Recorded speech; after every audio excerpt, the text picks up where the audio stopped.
আগে পর্যন্ত ফোন ঘোরালেই পাওয়া যেত গ্যাস। যুদ্ধের জেরে জ্বালানি সংকটে এখন চোখে সর্ষে ফুল দেখছে আমজনতা।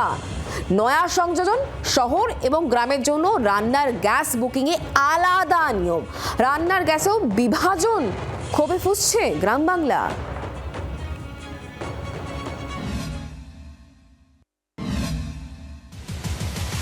রান্নার গ্যাসের সংকটে রান্নাঘরের রোজ নামচার, হঠাৎই দিন বদল। সিলিন্ডার নিয়ে সংকটে এমনিতেই আমজনতার ক্ষোভ কম নেই। বিষ ফোড়ার মতো কেন্দ্রীয় পেট্রোলিয়াম মন্ত্রকের নয়া নিয়মে ক্ষোভ, অসন্তোষ চরমে। কি নিয়ম? শহরে একটা গ্যাস বুকিং এর পর 25 দিনের মধ্যে নতুন বুকিং নয়, অর্থাৎ আগের নিয়মই বহাল।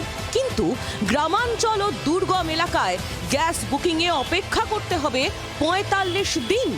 বিতর্ক বা ক্ষোভের জন্ম এখানেই। গ্রামবাসীদের মধ্যে তীব্র ক্ষোভ। তাদের প্রশ্ন,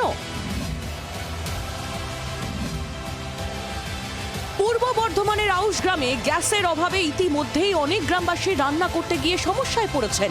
বাধ্য হয়ে তারা কাঠ কিনে রান্নার কাজ চালিয়ে যাচ্ছেন। এর ফলে খরচও বাড়ছে, পাশাপাশি পরিবেশ দূষণও বাড়ছে। কয়েকদিন ধরে যে গ্যাসের বুকিং করা হচ্ছে, তো গ্যাস আমরা পাচ্ছি না। তো আমরা কি জঙ্গলে পাতা কুড়োতে যাব, না কাঠ কাটতে যাব? তো আমরা এখন করবোটা কি? গ্যাসের যে অবস্থা, তাতে করে 45 দিন বাদে গ্যাস বুক হবে, তারপর 8 দিন আমি কীভাবে রান্না করবো? এই জন্য আমাকে কাঠ কিনতে হচ্ছে। 25 দিনই করতে হবে, কারণ সবার জন্যই তো একই রকম থাকতে হবে। তাছাড়া কি আমরা না খেয়ে থাকবো, না এই কাঁচা সেদ্ধ করে খাবো? টাউনে যেরকম এই 6টা লোকের গ্যাস যা পুড়বে, গ্রামের লোকেরও তাই সেই 6টা লোকে একই গ্যাস পুড়বে। তাই এরকম নিয়ম বা কী জন্য হবে? গ্রামীণ মানুষের ক্ষেত্রে যে পার্থক্য করেছেন, এই যে বৈষম্য করেছেন, এটা খুবই অবিবেচনাপ্রসূত এবং নিন্দনীয় ঘটনা। কেন্দ্রের সরকার যারা জনবিরোধী, সাধারণ মানুষের স্বার্থের কথা যারা ভাবে না, তাদের কাছে এর থেকে বেশি প্রত্যাশাও কিছু করা যায় না। গ্রামে বিকল্প জ্বালানি ব্যবস্থা থাকায় 45 দিন করা হয়েছে। এটা স্বাভাবিক করার চেষ্টা করছে কেন্দ্র সরকার। অন্যান্য রাজ্যে কিন্তু এই ধরনের কালোবাজারি করছে না। পশ্চিমবঙ্গেই কালোবাজারি হচ্ছে, কারণ পশ্চিমবঙ্গে এই যত গ্যাস অফিসগুলো আছে তাদের সঙ্গে তৃণমূল কংগ্রেসের নেতাদের যোগ আছে।